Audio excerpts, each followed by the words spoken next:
Hey everybody, welcome back to Storytime with Miss Terry. I have a really fun book, and this one is from my own kids' library. The Berenstein Bears, The Big Honey Hunt. Berenstein Bears was one of the books that some of you kids said, hey, we want some Berenstein Bears book. So this is the one I picked. Here we go. This one's a little bit longer, so sit down and have fun with this silly book. We ate honey. We ate a lot. Now we have no honey in our honey pot. Go get some honey. Go get some more.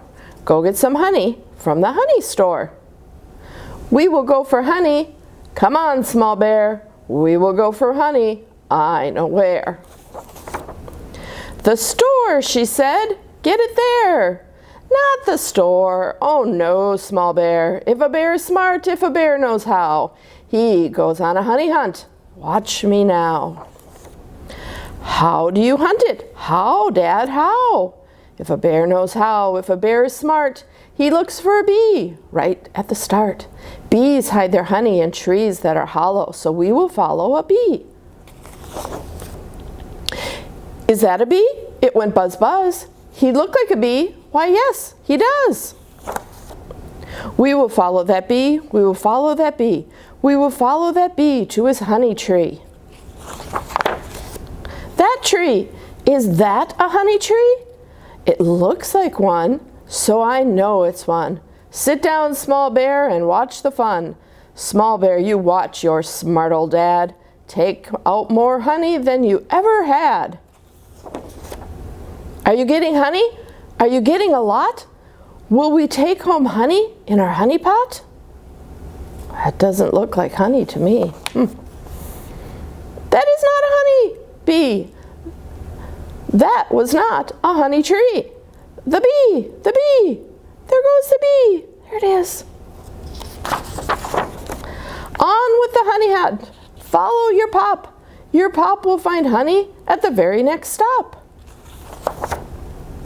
We will follow and follow and follow along. I will find a new tree, and I won't be wrong. Is that a honey tree? How do you know? Well, it looks just so. It feels just so. Looks so, feels so, so it's so. Now watch, small bear, I'm about to take that good old honey out. How are you doing? Are you getting a lot? Are you getting much honey? Or are you not? Wrong kind of tree, wrong kind of tree. Look, Dad, there goes our friend the bee. On with the hunt, I will not rest. I will follow that bee to his honey nest. When a bear is smart, when a bear is clever, he never gives up. I won't ever. Dad, is that a bee tree there? I know it is. Why, yes, small bear. It can't be wrong, like the last tree was. Only a bee tree goes buzz, buzz. Are you getting honey? Are you doing well? Or is something wrong? I smell a smell. Wrong kind of tree, wrong kind of tree. The bee, I see the bee. If you want to get honey, there is just one way. You must follow your bee if it takes all day. If a bear is smart, if a bear is bright, a bear keeps going if it takes all night. He went in there, your friend the bee. He went in there. Is that our tree? Now let me think. Now let me see. This looks just like a honey tree, and it feels like a honey tree. And it goes buzz buzz like a honey tree. And it tastes just like a honey tree. And so you see, this tree must be be a honey tree. I never saw more honey. Never. Now, don't you think your dad is clever? I think you are very clever, Dad. But your friend the bees are very mad. But Dad, you left the honey there. It's not the kind I want, small bear. I will get you honey. I said I would. But that bee's honey was not too good. Where are we going to find the honey? Here in the water? Now that seems funny. No, we won't find honey in here, small bear, but soon, very soon, I will show you where. When the bees have gone, we will get along too. Your dad is smart and he knows what to do. But how will you do it, Dad? How, Dad? How? The best sort of honey never comes from bees. It comes from a store. I would like some, please. The end. So after that great big long huge adventure, Dad ended up right back at the store where Mama Bear told him to go in the first place. Silly story. The big bear hunt, the big honey hunt. All right. Our second book today is a new one I found recently. It's called Say Something. And it's about using our voice and using our voice to make sure that we're doing and saying the right things, the things that Jesus would want us to say. There we go.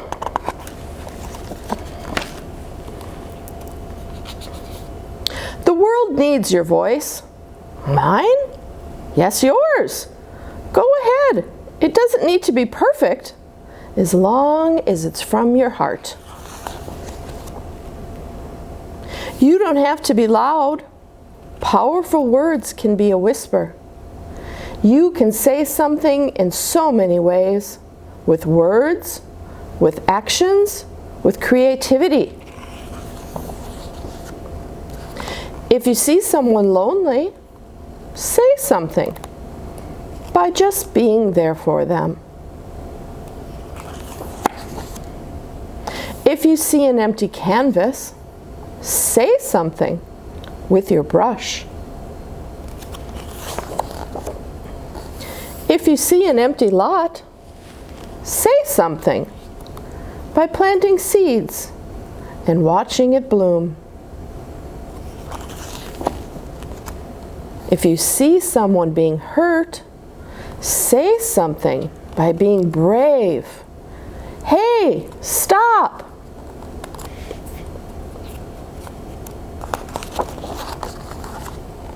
If you see something beautiful, say something with a poem.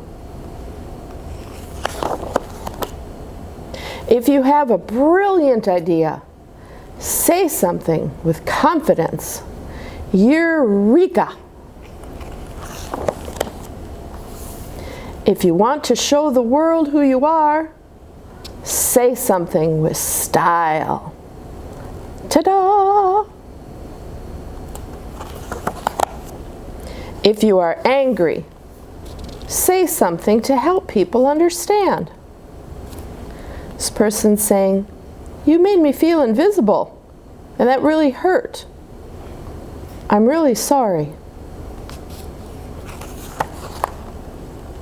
If you see an injustice, say something peacefully. Inspire others to do the same. The sign says, "No more hurting people. Peace." Sometimes you'll say something and no one will be listening. But keep saying what's in your heart and you'll find someone who listens. Keep saying it and you may be surprised to find the whole world listening. If you are grateful for being alive, quietly say something to the stars and to the universe. Some people find it easier to say something than others, but everyone has something to say. The end. God gave us our voice, and He wants us to use it. But He wants us to use it with kind words and words about justice and words about being loving to others. He doesn't want us to use our voice with bad words and bad things to say. So use your voice, because you are very special. That's all I have for you today, guys. So go out and say something and go enjoy some honey. Have a great day. Talk to you later. Bye.